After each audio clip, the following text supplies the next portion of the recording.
Assalamualaikum warahmatullahi wabarakatuh.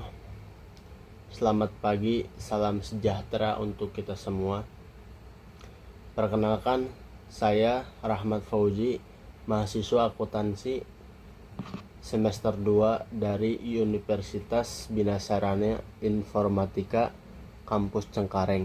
Di sini saya ingin memaparkan tugas artikel pada mata kuliah Bahasa Indonesia. Sebelumnya, kepada yang terhormat Bapak Ahmad Yasin, Magister Pendidikan selaku dosen pengampu mata kuliah Bahasa Indonesia. Pada kesempatan kali ini saya akan memaparkan artikel yang sudah dibuat dengan judul Kesadaran Generasi Muda akan Anti Korupsi. Di sini ada pendahuluan. Indonesia dan korupsi seringkali dipandang sebagai dua hal yang sulit untuk dipisahkan. Citra Indonesia seakan melekat erat dengan permasalahan korupsi, begitu pula sebaliknya. Hal ini tidak mengherankan, bahkan nampak seperti ajang perlombaan, karena mengingat banyaknya kasus korupsi yang terus bermunculan, silih berganti, seolah tidak pernah berakhir.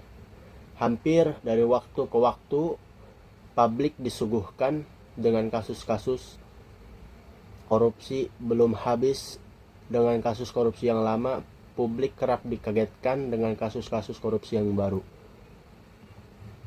baik yang melibatkan pelaku lama maupun tokoh baru, sehingga menimbulkan kesan kuat bahwa korupsi telah menjadi bagian tak terpisahkan dari kehidupan masyarakat Indonesia. Situasi ini sangat memprihatinkan sebab korupsi tampak seperti penyakit kronis yang menyerang mentalitas bangsa dan sulit untuk disembuhkan. Bahkan dari berbagai slogan dan kampanye anti korupsi yang tersebar di ruang-ruang publik maupun lembaga-lembaga resmi seringkali hanya menjadi hiasan tanpa makna yang nyata. Ungkapan-ungkapan tersebut seringkali terdengar hambar dan tidak membekas. Hanya menjadi simbol yang kehilangan nilai. Lebih parahnya, sikap permisif dari masyarakat Indonesia, sikap cuek, tidak peduli akan banyaknya korupsi di negeri ini, baik secara sadar maupun tidak sadar, membuat korupsi semakin sulit diberantas. Tindakan yang sebenarnya merupakan bentuk korupsi kecil seringkali dianggap wajar demi mendapatkan keuntungan pribadi atau suatu kelompok, dan pada akhirnya memperkuat budaya koruptif itu sendiri. Perilaku ini menunjukkan bahwa korupsi telah menyatu dalam kehidupan sehari-hari di masyarakat Indonesia dan terus berkembang menjadi kebiasaan yang mengakar kuat. Pada sebuah jurnal internasional yang dikutip oleh Bapak Amin Rais bahkan menyatakan bahwa corruption is a way of life in Indonesia. Dengan kata lain, korupsi telah menjadi bagian cara hidup di tengah masyarakat bangsa Indonesia.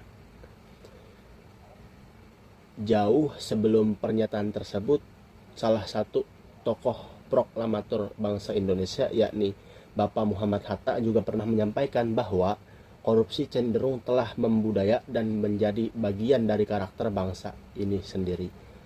Hal ini mengindikasikan bahwa persoalan korupsi di Indonesia sudah sangat dalam merasuk ke aspek mentalitas dan budaya, sehingga upaya pencegahan dari pemberantasan menjadi tantangan besar yang memerlukan usaha yang luar biasa dan berkelanjutan. Pada artikel kali ini saya menggunakan metode penelitiannya, yaitu metode studi literatur, dengan membaca sebuah jurnal ilmiah, laporan lembaga pemerintah, serta berita-berita terpercaya dari periode tahun 2021 hingga tahun 2024. Dan data tersebut dianalisis secara kualitatif untuk melihat tren kesadaran generasi muda dalam isu anti korupsi serta kebijakan dan program yang menyertainya. Dan di sini pun ada pembahasannya. Menurut data KPK, pada tahun 2024 pendidikan anti korupsi telah diintegrasikan ke dalam 26.775 satuan pendidikan di Indonesia. Sangat banyak itu tentunya, termasuk di tingkat perguruan tinggi hingga sekolah-sekolah menengah. Hal ini menunjukkan bahwa komitmen negara dalam membentuk karakter anti korupsi sejak dini.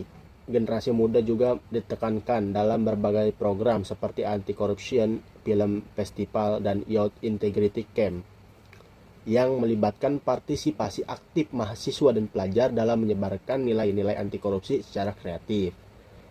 Dan pada tahun 2023, Bapak Warsito, Deputi di Kementerian Ekonomi PMK, menegaskan pentingnya peran generasi muda sebagai agen perubahan yang mampu membentuk ekosistem sosial yang menolak korupsi. Meski demikian, tantangan tetap ada dalam konteks politik elektoral. Misalnya, masih banyak generasi muda yang terjebak dalam praktik pragmatisme pada politik seperti politik uang.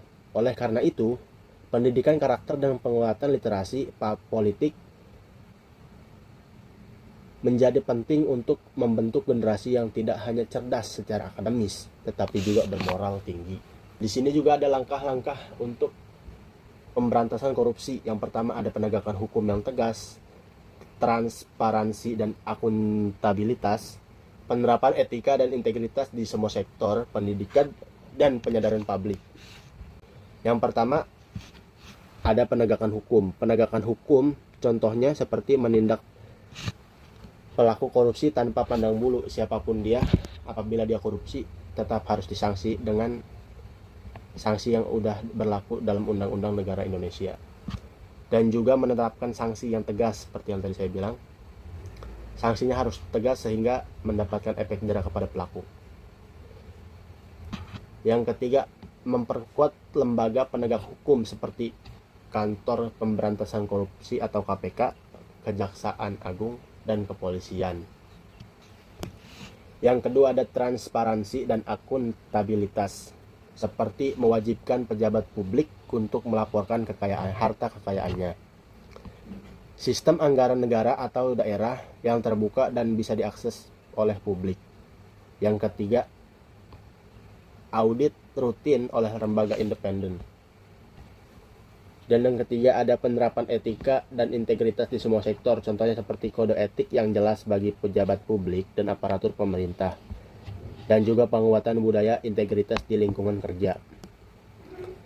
Yang keempat, ada pendidikan dan penyadaran publik, contohnya pendidikan anti korupsi sejak dini seperti di sekolah dan di kampus. Kampanye kesadaran publik tentang bahaya korupsi seperti seminar atau kampanye lainnya. Dan juga mendorong peran masyarakat dalam pengawasan. Dan yang terakhir, ada kesimpulan dari artikel ini, yaitu kesadaran generasi muda terhadap anti korupsi merupakan aspek krusial dalam membangun bangsa yang berintegritas. Melalui berbagai program edukasi dan partisipasi aktif, tren kesadaran tersebut menunjukkan perkembangan positif.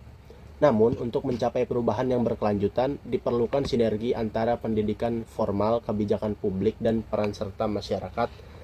Dengan demikian, generasi muda dapat benar-benar menjadi garda terdepan dalam upaya pemberantasan korupsi di Indonesia. Saya harap anak muda sekarang mengerti akan korupsi, sadar menolak korupsi. Mungkin itu saja pemaparan yang dapat saya sampaikan. Kurang lebihnya saya mohon maaf. Terima kasih yang sudah menonton. Wassalamualaikum warahmatullahi wabarakatuh.